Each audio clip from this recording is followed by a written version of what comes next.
The silence in the house of Valerius was a living thing, thick with the ghosts of squandered fortunes and the dust of forgotten glory. Every chipped stone and faded tapestry screamed of failure, a legacy of ruin that I, Elara, wore like a shroud.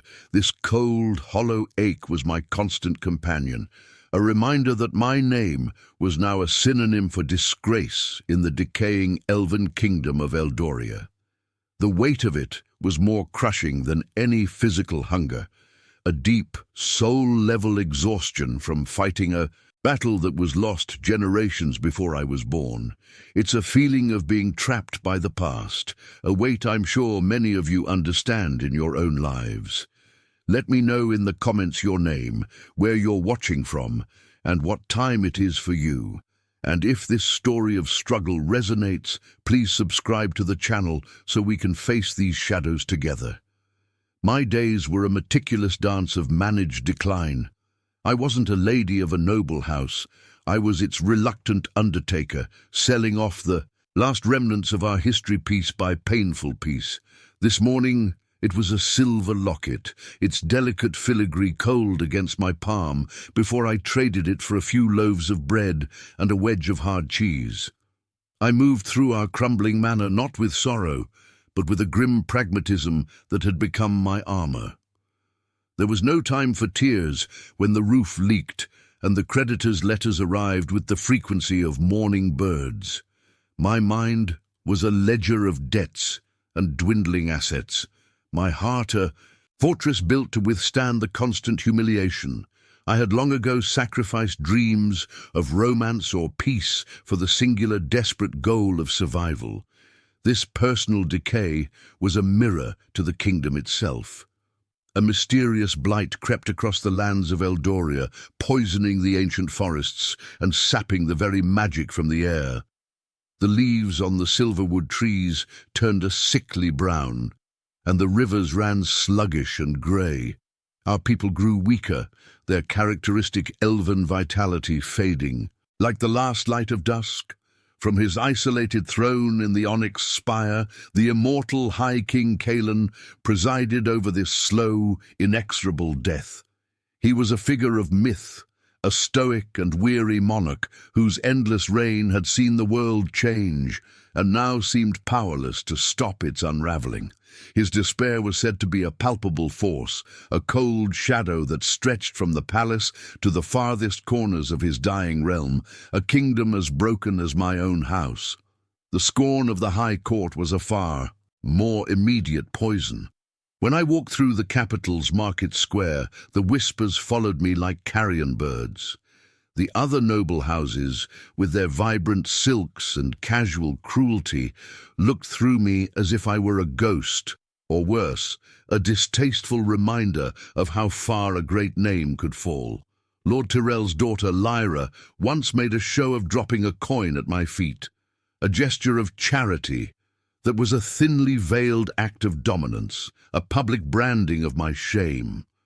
I met her mocking gaze with a face of stone, my emotions locked away behind layers of ice, but inside the humiliation burned, stoking the cold fire of my resolve. I would not break. I would not give them the satisfaction of seeing my tears. One evening, as a chilling rain wept against the cracked window panes of my study, a sound shattered the oppressive quiet. It was the sharp, authoritative rap of a royal guard's gauntlet against our heavy oak door, a sound our house hadn't heard in a century.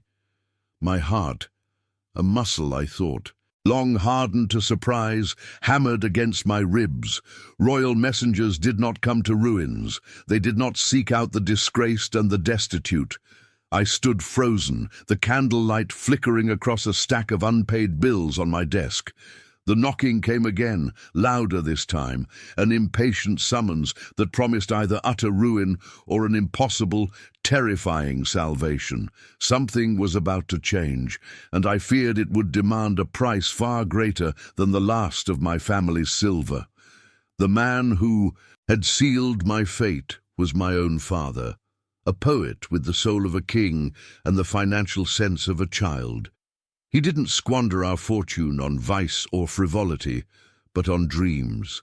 He commissioned grand statues that were never finished, and funded expeditions to find lost cities that existed only in myth, all while our own roof crumbled. He saw beauty in everything except the cold, hard numbers in his ledgers. I loved him for the starlight in his eyes, but I came to resent the legacy of ruin he left me. His death left not a void of grief, but a mountain of debt, a crushing weight that reshaped my world into a prison of his making. I learned early that dreams were a luxury, a poison that rotted foundations and left others to clean up the wreckage. His memory was a constant, painful reminder to trust only in what was tangible, solid, and certain. My mother was the first casualty of my father's beautiful, destructive visions. She was a woman of high birth, accustomed to the gentle cadence of a life of ease, and she could not endure the slow, grinding descent into poverty. The whispers of the court became too loud, the pitying glances too sharp. One day, when I was barely a girl, she was simply gone. There was no tearful farewell, no final embrace, just an empty room and a note filled with elegant, hollow apologies. Her abandonment was a far deeper wound than any creditor's letter. It taught me the most brutal of lessons. That love, even a mother's love, was a conditional thing, easily broken by hardship and shame. It was then that I began building the fortress around my heart, stone by unforgiving stone, vowing never to depend on another soul for my survival or my worth. The cruelty of the other noble children solidified that vow. Lyra Tyrrell, who now looked at me with such theatrical disdain, had once been my closest friend. We spent summers chasing fire sprites in the Valerius Gardens, back when they were lush and green. But as my dress became patched and her jewels grew larger, a chasm opened between us. I remember the day she first refused to take my hand in the market, her nose wrinkling as if I were tainted by my family's poverty. It was a small gesture, a child's casual cruelty, but it was the first public branding of my disgrace. From then on, I was an outcast. Her scorn, and the scorn of her circle, became a constant low-grade fever in my life, a reminder that my value was measured only by the gold my family no longer possessed. Romance was a concept as foreign and unattainable as a dragon's hoard. My days were not filled with secret glances or the hope of a dance, but with the stark reality of haggling for firewood and mending my own clothes until they were more thread than fabric.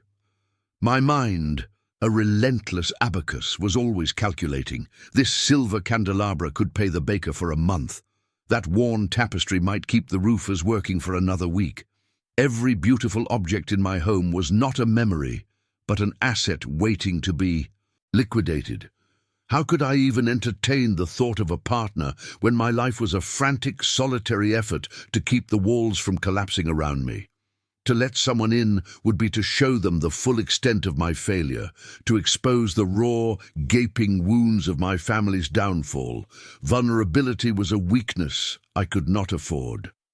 There were moments, rare and fleeting, when the weight became almost unbearable. In the dead of night, I would sometimes stand on the crumbling stone balcony of my chambers, the cold wind a welcome shock against my skin, and look up at the unblinking stars. In that vast, silent darkness, I allowed myself to feel the bone-deep exhaustion. I didn't wish for a savior or a handsome king. My secret, desperate yearning was far simpler. I craved a single day of peace. One morning where I could wake without the immediate suffocating clench of anxiety in my chest. A day to read a book not for its resale value, but for the story within its pages.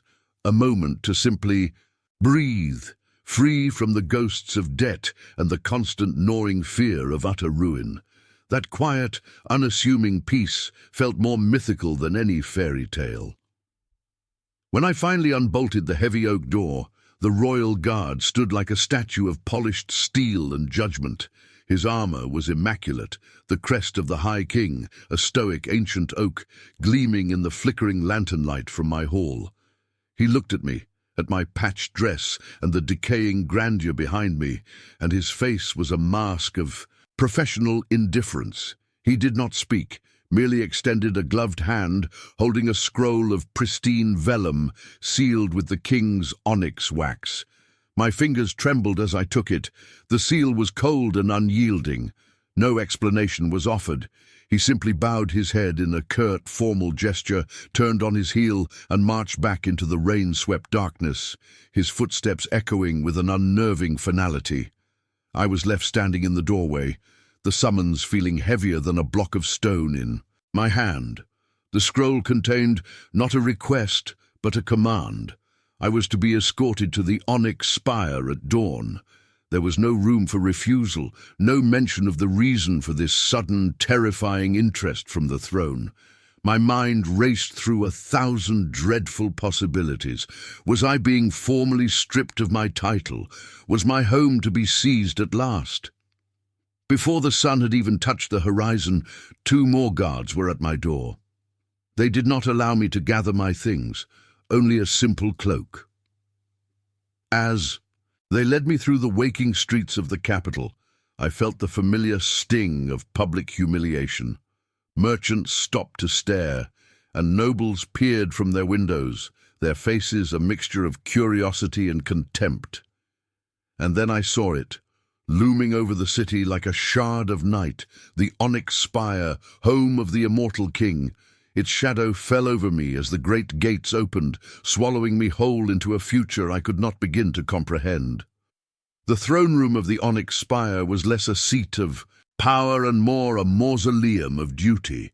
Carved from the heart of a mountain, its polished black walls absorbed all light and sound, creating a profound, echoing silence that pressed in from all sides. Here, High King Cailan sat not upon a throne of gold, but one of obsidian, as stark and unyielding as his reign. He was a figure of terrible and weary beauty, his form honed by millennia, with hair the color of spun moonlight and eyes that held the cold, distant light of ancient stars. Yet, for all his immortal perfection, a profound exhaustion radiated from him. It was in the rigid set of his shoulders, the faint lines of strain around his mouth, and the almost imperceptible weight that seemed to bend the air around him. He was a king, a god to his people, but he was also a prisoner, chained to this throne by a crown that felt heavier with each passing century. The pressure from his council was a constant, venomous tide. They were sharks circling a wounded leviathan, their words a blend of feigned loyalty and sharp-toothed ambition. Lord Tyrell, his face a mask of practiced concern, spoke of alliances, of marrying his daughter Lyra to a neighboring lord to secure their borders against the encroaching human kingdoms. Others whispered of the blight, their accusations thinly veiled. They claimed his inaction, his isolation, was the source of Eldoria's decay, that his long reign had finally curdled, poisoning the very land he was sworn to protect. Cailan listened, his expression impassive, his ancient mind sifting through the layers of deceit. He knew they saw weakness, an opportunity to seize power. A traditional marriage to a high-born bride, as they all but demanded, would not be a union, it would be a surrender, handing a key to his rivals and inviting the viper into his own bed. This sickness in the land was more than a political inconvenience. It was a mirror to the one in his soul. Cailan could feel the blight as a dull, persistent ache behind his ribs, a coldness seeping into his immortal bones. When the silverwood leaves withered, he felt a phantom tremor of weakness in his own limbs. The magic of Eldoria was tied to its monarch, and as his own hope had eroded over centuries of loss and loneliness, the land had begun to reflect his internal desolation. This was his most guarded secret, a vulnerability so profound that its revelation would shatter his authority completely. He was not merely a king failing his kingdom, he feared he was the very source of its suffering. This terrible symbiosis was his curse, isolating him in a way no mortal could ever comprehend, forcing him to project an aura of unassailable strength while he was slowly crumbling from within. In the crushing solitude of his private chambers, the mask of the stoic king would fall away. The vast, opulent rooms, filled with artifacts from forgotten ages, offered no comfort, serving only to amplify his loneliness. He would stand on a balcony of black stone, gazing down at the capital, a city that both revered and resented him, and feel the chasm of time that separated him from everyone. He had outlived loves, friends, and even enemies, watching them all turn to dust while he remained, unchanging.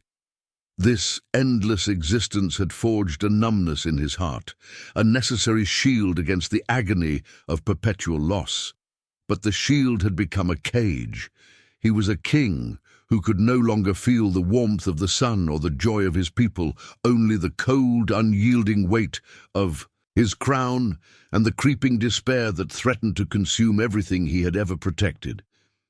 It was from this precipice of despair that the idea for the royal contract was born. It was a radical, desperate gambit, a move of pure pragmatism designed to circumvent the vipers in his court.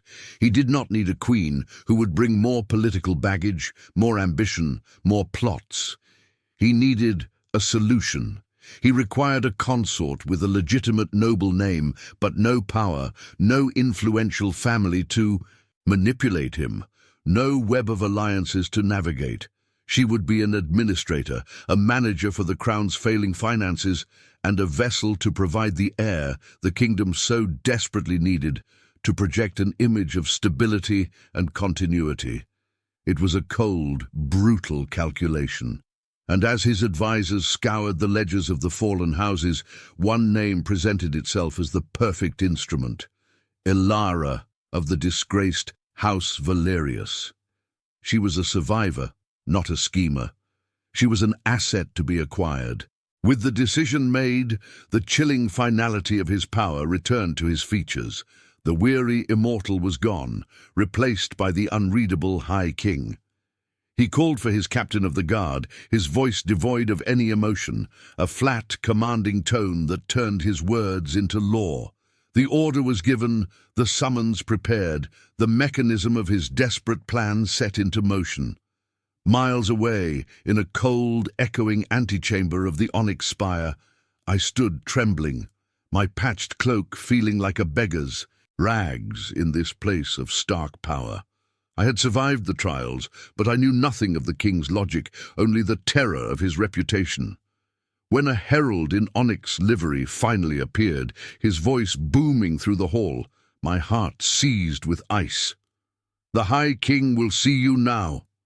I was certain I was not being led to a throne, but to my final public disgrace. Walking into the throne room was like stepping into the heart of a frozen night. The air was thin and cold, and the silence was so absolute, it felt like a pressure against my eardrums.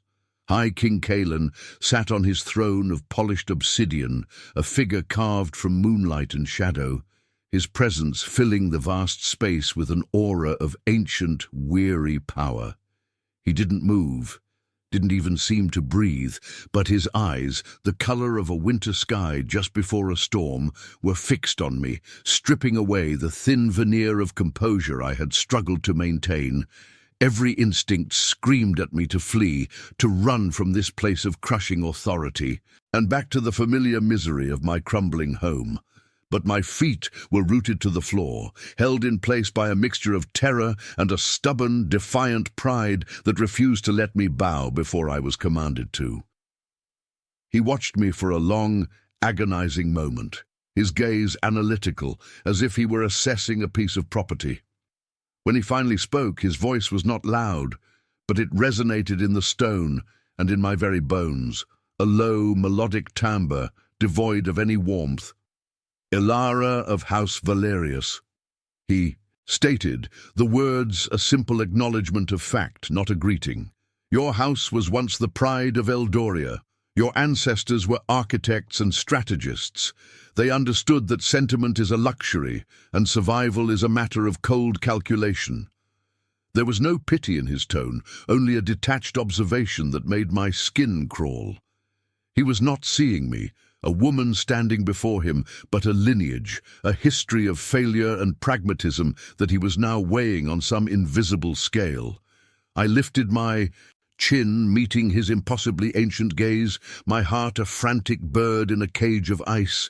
Without preamble, he laid bare the sickness of his kingdom, and by extension, himself. He spoke of the blight not as a king addressing a subject, but as a general outlining the grim realities of a losing war. He described the pressure from his council, the vipers who used the kingdom's decay as a weapon against him, urging him to take a high-born queen, to forge alliances, and, more importantly, to produce an heir. They see an heir as a symbol of hope, of continuity, he said, a faint bitter edge to his voice. They see a queen from a powerful house as a means to control me, to dilute my authority with their own ambitions. He spoke of this future queen as a political necessity, a strategic pawn in a game that had been played for centuries. It was a cold, brutal dissection of his own predicament, and I was just beginning to understand why he had summoned me. His eyes, which had been distant, now focused on me with an intensity that was almost physical. "I will not be shackled by their schemes," he declared, his voice dropping to a level of chilling intimacy in the vast hall. "I require a queen, yes, but I require one with no political capital, a noble name without an army of ambitious relatives behind it, a mind sharpened by hardship, not softened by luxury." A dreadful, impossible understanding began to dawn in my mind, a thought so audacious I could barely form it. "Your house's disgrace," he continued, his words striking me with the force of a physical blow. "The very thing that makes you an outcast to the court, makes you the perfect instrument for my needs. I am not offering you a proposal, Lady Alara. I am offering you a contract. You will become my queen." He let the shocking words hang in the frozen air before outlining the terms with the detached precision of a merchant closing a deal. For my service, every debt attached to the name Valerius would be erased from existence. He would restore my house, not just to its former standing, but elevate it, making our name synonymous with the crown itself. He spoke of wealth that would make the Tyrells look like paupers, of lands and titles that would be mine to command. And in return for this staggering payment, my duties would be clear and unforgiving. I was to present a flawless public facade as his devoted queen, navigate the treacherous currents of his court, and when the time came, provide him with the heir the kingdom required to silence his dissenters. It was a gilded cage, a transaction that would save my life by costing me my soul. My mind, usually so quick and calculating, was a maelstrom of conflicting thoughts. It was everything I had ever fought for, a complete and total victory over the poverty and humiliation that had defined my existence. The ghosts of my father's debts would be banished. The mocking sneers of Lyra Tyrell would be replaced by forced deference. I could have the peace I so desperately craved, a life free from the gnawing anxiety of impending ruin. Yet the price was my freedom, my identity. I would be a purchased asset, a queen in name only, bound to a cold, immortal king who looked at me not with affection, but with the dispassionate gaze of a master selecting a tool. I searched his face for any sign of humanity, any flicker of warmth beneath the millennia of ice, but found only the unyielding resolve of a monarch making a necessary sacrifice. The silence stretched on, a vast, empty space where my future was being decided. To refuse was to return to the slow, grinding erosion of my life, to the certainty of eventually losing everything. It was to admit defeat. To accept was to step onto a stage far more dangerous than any I had ever known, to become a player in a lethal game of power where I was the most expendable piece. But the survivor in me, the pragmatic core forged in the crucible of shame and hardship, knew there was no real choice. The alternative was not freedom, it was oblivion. I drew a deep, shuddering breath, the cold air burning my lungs, and straightened my spine. My patched dress felt impossibly thin in the face of such monumental power, but my voice, when I finally found it, did not tremble. I accept. A flicker of something, surprise perhaps or grudging respect, crossed his features for a barest fraction of a second before the mask of indifference settled back into place. He gave a curt nod, as if the matter were now concluded, but I was not finished. This was a contract, a negotiation, not a surrender. I accept, I repeated, my voice gaining strength, on one condition. The king's stillness became absolute, his ancient eyes narrowing with a dangerous light. If I am to be your partner in this deception, I will not be a mere figurehead. The crown's finances are failing, a weakness our enemies exploit. I demand complete, unquestioned authority over the royal treasury and all its ledgers. I will be the one to restore this kingdom's financial security, and my authority in that domain will be second to none, not even to your council. It was an audacious gamble, a demand for real power, and in the echoing silence I waited to see if I had just secured my position or signed my own death warrant. For his power he displayed not a grand wedding, but a clinical transaction. We stood not before an altar, but an obsidian table in the heart of the throne room, the air thick with the silent, venomous judgment of the entire court. I wore a simple gown of deep blue, the finest fabric I had touched in years, yet I felt as exposed as I had in my patched rags. The document lay between us, its vellum stark white against the black stone, the ink a declaration of my sale. Every eye was on me, a hostile sea of nobles waiting for me to falter. I saw Lord Tyrrell, his jaw clenched so tightly a vein pulsed in his temple, and beside him Lyra, her beauty twisted into a mask of pure, unadulterated hatred. My gaze met Kaelin's, and I found no comfort, only the same cold, assessing resolve that had sealed this bargain in the first place. The contract was a masterpiece of legal cruelty, binding my life, my body, and my future to the crown in exchange for the salvation of my name. Kaelin's voice, a low, resonant command, cut through the oppressive silence as he gestured for me to sign. With this ink, the House of Valerius is reborn, and your service to the crown begins, he stated. His words meant for the entire court to hear. There was no pretense of affection, only the stark reality of our arrangement. I picked up the quill, its feather brushing against my trembling fingers. This was it. The final surrender of my autonomy for the promise of security.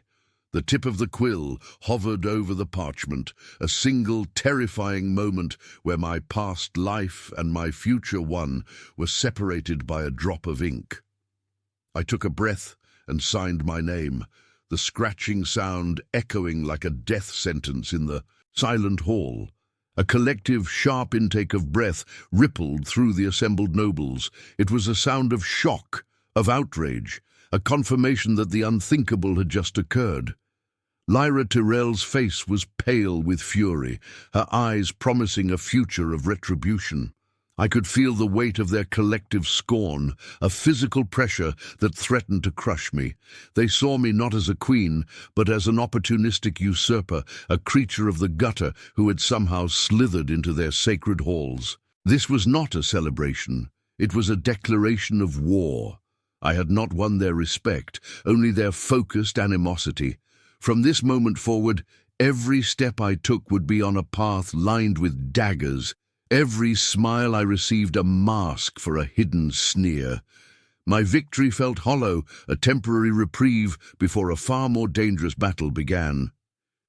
Kaelin signed his name below mine, his script an elegant, ancient scrawl that seemed to absorb the light around it. The moment the ink dried, he stood to his full, intimidating height, his presence radiating an unassailable authority that cowed the restless court into submission. "I present to you Ilara, my queen," his voice boomed, the words themselves a shield. He did not ask for their acceptance, he commanded it. He turned to me, his expression unreadable, and extended a hand. It was a calculated gesture, the first move in the elaborate play we were now forced to perform. I placed my hand in his, expecting the cold shock of his immortal touch. It was more than cold. It felt like stone, like the very mountain from which his spire was carved, a grip that was both a support and a cage, reminding me that I was now his property. His fingers closed around mine, a possessive, grounding weight. The contact sent a tremor through me, a stark physical reminder of the bond we had just forged. It was not a lover's touch, but a king's claim. He pulled me gently to my feet, positioning me at his side, a united front against the hostile eyes of the court. We were a portrait of power, the ancient immortal king and his new pragmatic queen, but beneath the surface I was a storm of conflicting emotions. The humiliation of my past was being washed away by the tide of his power, yet I was drowning in a new kind of helplessness. I was safe from creditors, but I was now a prisoner in a gilded cage, bound to a man whose heart was as cold and unyielding as the obsidian throne upon which he sat. A tense silence fell upon the room, thick with unspoken challenges. A union, even one as cold as ours, required a seal. The court waited, hungry for a sign, a confirmation of this bizarre new reality. I saw the expectation in their eyes, the cruel curiosity. Kalen must have seen it too. He turned his body slightly towards mine, blocking me from the court's full view, a subtle gesture of protection that felt utterly at odds with his detached demeanor. His gaze locked with mine, and in their depths I saw not a king, but a strategist, assessing his next move. The air crackled with tension as he slowly leaned down, his face closing the distance between us. My breath hitched in my throat.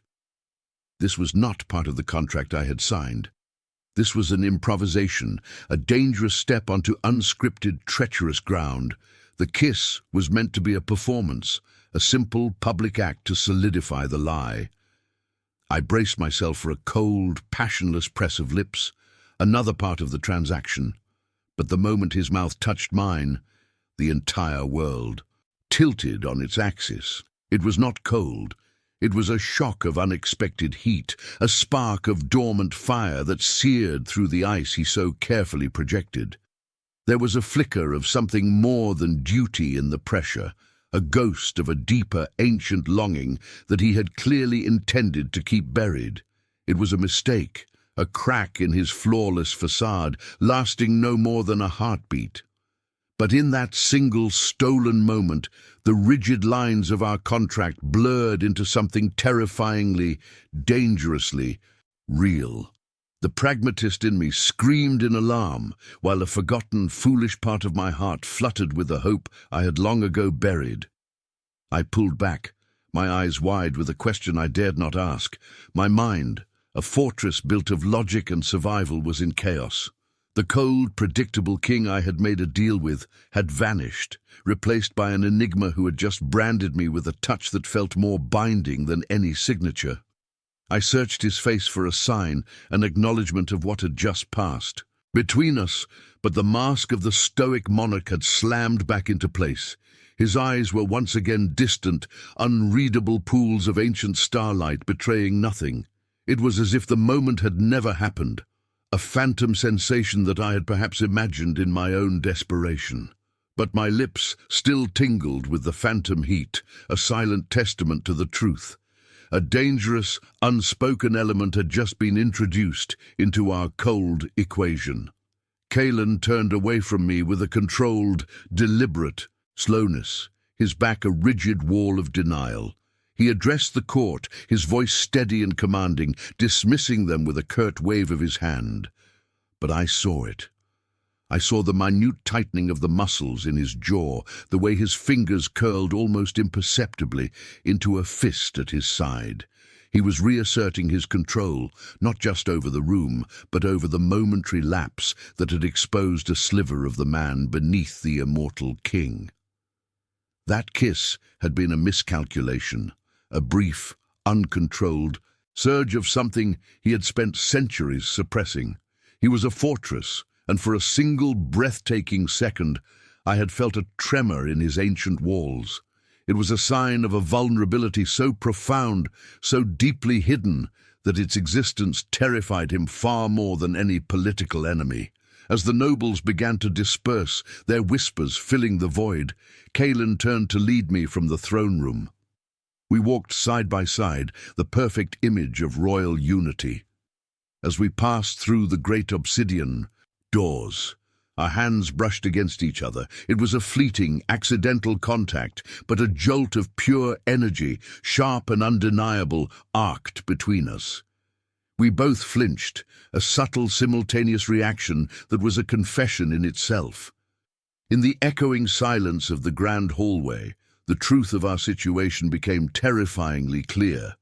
The contract might have been signed with ink, but a far more perilous pact had just been sealed in a language of forbidden heat and electric touch. Our calculated arrangement was already spiraling out of control, threatening to become a fire that would either forge a kingdom anew or burn us both to ashes. The days that followed our ceremonial union settled into a strange and tense rhythm, a life lived within the cold, opulent walls of the onyx spire. I spent my mornings in the royal archives, a cavernous room filled with the scent of ancient parchment and dust, meticulously untangling the kingdom's finances. I was in my element here, a general marshalling, columns of numbers, waging a silent war against generations of mismanagement.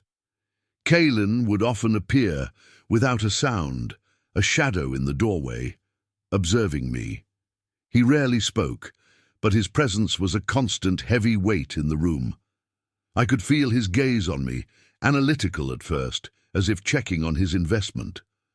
But slowly, something in that gaze began to shift, changing from assessment to a quiet, unsettling curiosity that made the fine hairs on my arms stand on end.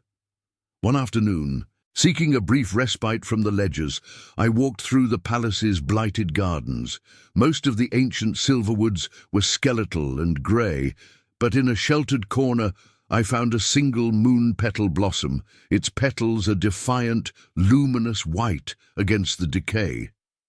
Kaelin found me there, his silver hair catching the weak sunlight. "It is a rare thing to see such life in this place," he murmured, his voice softer than I had ever heard it. "It is stubborn," I replied, not looking at him. "It doesn't know it's supposed to be dying." A low sound, almost a chuckle, escaped his lips. "Like you," he said. The words were a simple observation, yet they struck me with the force of an intimate confession, a recognition that went far beyond our contract and into the very core of my being. My newfound authority, however, was a bitter pill for the council to swallow. During my first formal presentation, I outlined a plan to restore the treasury that was pragmatic and ruthless. It involved dissolving ancient ceremonial stipends and selling off royal landholdings that had been fallow for centuries. Lord Tyrell rose to his feet, his face a mask of patronizing concern. "My queen," he began, his tone dripping with condescension, "your efficiency is admirable for someone of a merchant's background, but these are not mere assets. They are our heritage."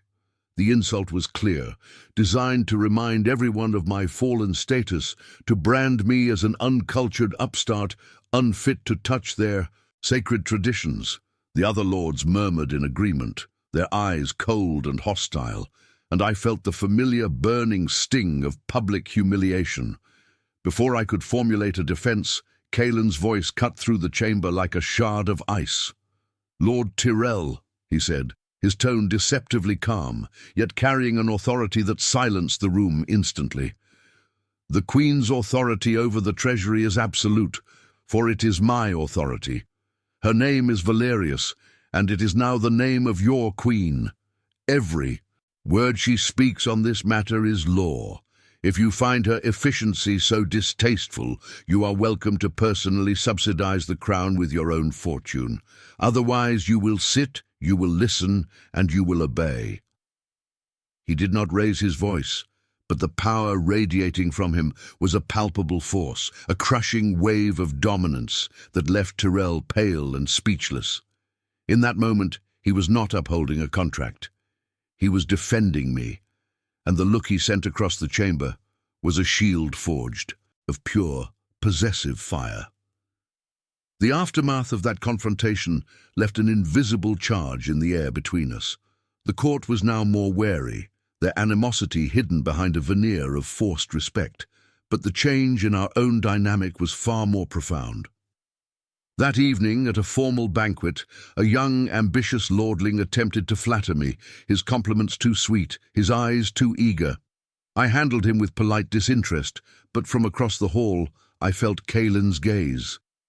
It was no longer curious, it was hard, possessive, a silent warning that was not meant for me, but for the man who stood too close.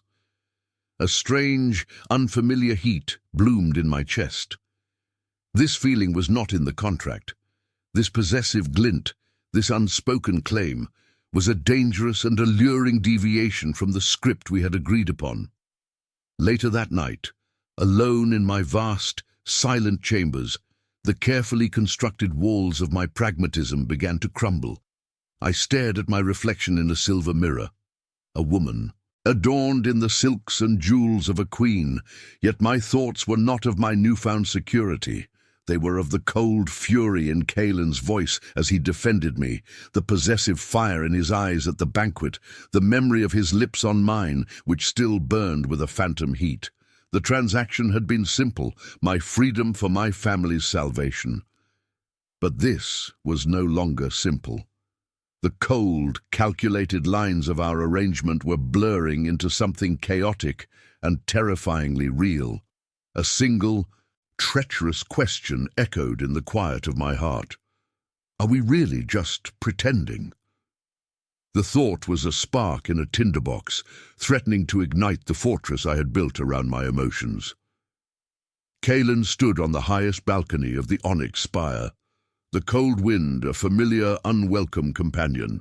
For centuries, he had cultivated a profound numbness, a shield against the endless grief of immortality.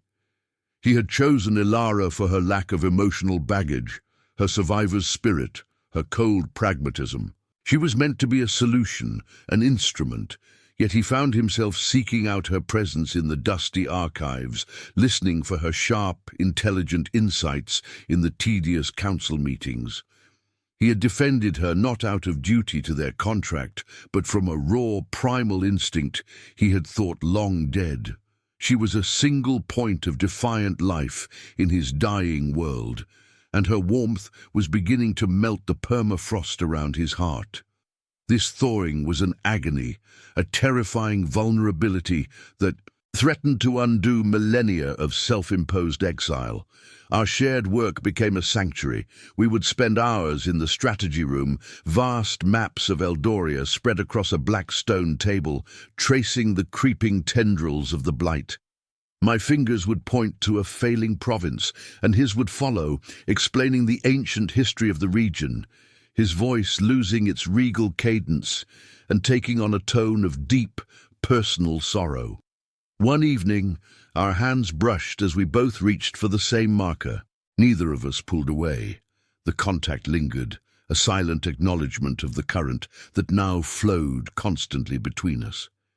In these quiet moments, the weight of his crown and the burden of my contract would recede, leaving only a man and a woman suspended in a fragile, unspoken truce, bound by a loneliness that each recognized in the other. This burgeoning intimacy did not go unnoticed. The court, led by Lyra Tyrell, saw it as a threat to be neutralized. At a grand ball celebrating a forgotten celestial alignment, Lyra, resplendent in emerald silk, moved towards me with a dazzling smile. As she passed, she stumbled, her goblet of dark red wine sloshing forward, drenching the front of my silver gown in a deep, ugly stain. A collective gasp went through the hall. "Oh, my sincerest apologies, Your Majesty," she said, her voice dripping with false concern, though her eyes danced with malicious triumph. How terribly clumsy of me. The act was a piece of public theatre, a deliberate humiliation designed to remind me and everyone else that in her eyes I would always be the girl in patched rags, no matter what crown I wore. Later, in the privacy of our chambers, the icy control I had maintained in public finally shattered. My hands trembled with a rage I could not voice.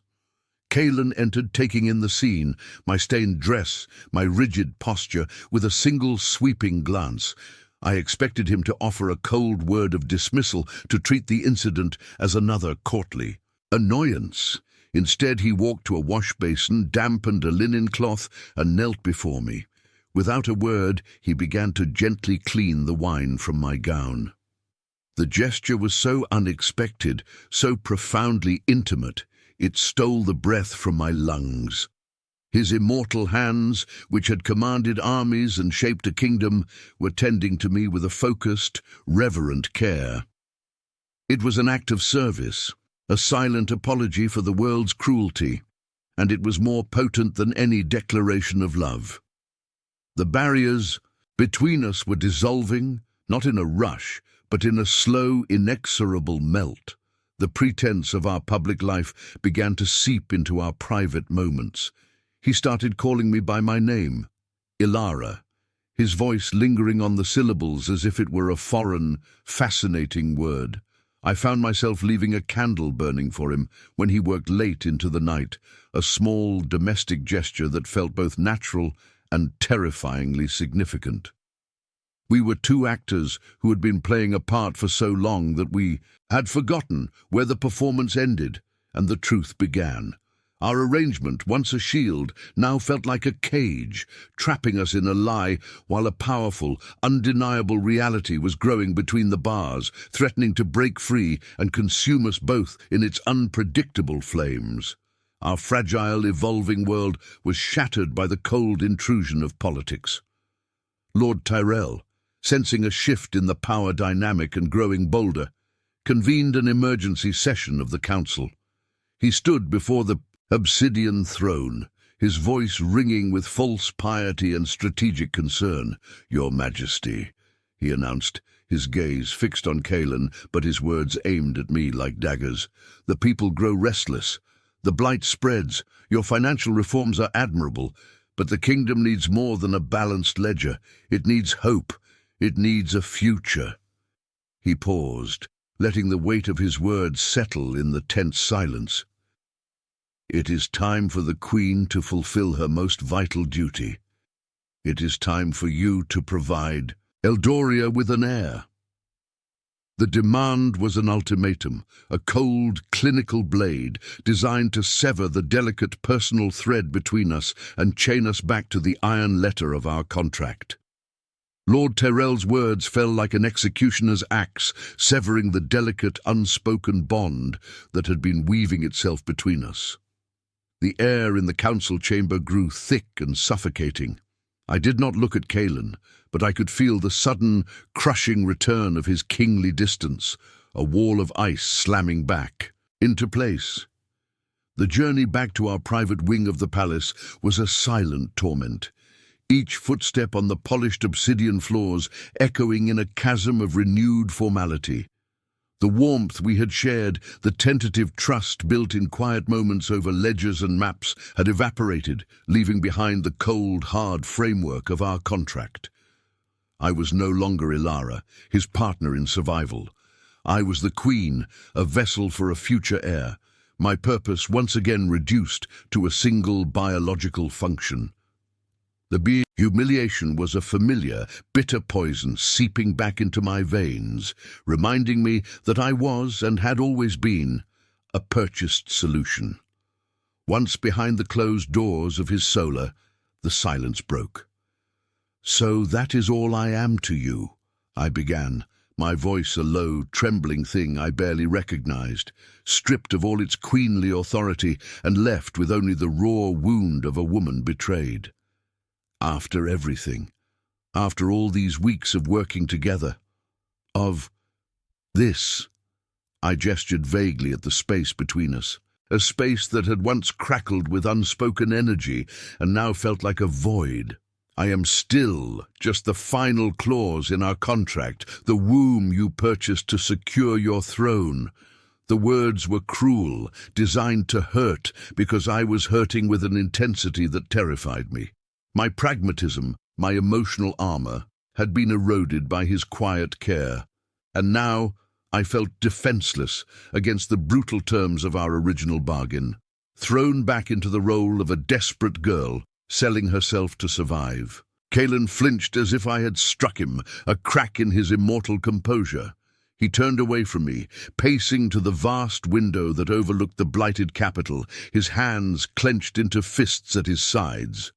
"You think I wanted this?" he finally ground out, his voice a low growl of contained fury and despair. "You think Tyrell's public demand was anything but a strategic move to corner me, to force my hand?" He spoke of political necessity, of the council's relentless pressure, of the kingdom's need for a symbol of continuity. But his words were the cold language of a king, a strategist, not the words of the man who had knelt to clean wine from my dress. They were a confirmation of my deepest fear, that no matter the intimacy we shared, his duty, his crown, would always come first. That in the final calculation, I was an expendable piece in his ancient, lonely game. "It is more than a symbol," he roared, whirling to face me, the agony of millennia flashing in his eyes. The kingly mask shattered, and in its place was a raw, desperate vulnerability that stunned me into silence. "The blight, Ilara, it is tied to me, to my despair. The land reflects the heart of its ruler, and my heart has been turning to dust for centuries." He took a ragged breath, the confession costing him everything. "The royal seers delivered a final prophecy a month before I drafted the contract. Without a true bond to anchor the crown's magic, without an heir born of more than just duty, the land will not just wither. It will be completely consumed by the blight within a year. Tyrell's ultimatum is not just a political threat, it is a death sentence for Eldoria." This was his secret, a burden of cosmic, crushing weight, and he had just laid it at my feet. The revelation was a physical blow, knocking the anger and indignation out of me, leaving me gasping in a vacuum of horrified understanding. His desperation, the cold calculation of the royal contract, the sudden defense of me in court, it all clicked into place, pieces of a puzzle far more tragic than I could have ever imagined. He was not just a weary king. He was the source of his kingdom's plague, a prisoner of his own immortal sorrow. The demand for an heir was not about politics. It was a desperate attempt to find a magical cure. But this knowledge brought no comfort. It only intensified the horror of my position. I was not just a tool for his political survival, but for the very salvation of the world, a pressure so immense it threatened to annihilate what was left of my soul. I stared at him, at the profound agony in his ancient eyes, and my own pain felt small, selfish, and utterly insignificant. Our argument remained unresolved, a wound left open and bleeding between us. We were trapped, not by our contract, but by the fate of the world itself. The next morning, the sound of a royal herald's trumpet echoed through the stone corridors of the spire, a sharp, clarion call that seemed to announce our doom. A grand assembly was being convened in the throne room. Every noble, every council member, every lord and lady from the capital was commanded to attend. A proclamation was to be made, the herald announced, regarding the future of the crown and the stability of the elven line. I stood on my balcony, watching the river of silks and jewels flow towards the palace gates. Kaelin was going to make his move, and I had no idea if I was about to be publicly revered as the kingdom's savior or sacrificed as its final, desperate offering. The throne room was a theatre of judgment, filled to capacity with the hostile, expectant faces of the elven aristocracy. The air was thick with the scent of expensive perfumes and unspoken malice, a suffocating silence that pressed in on me as I took my place on a smaller, ornate chair beside the obsidian throne. Kaelin was a statue carved from shadow and moonlight, his face an unreadable mask of glacial composure.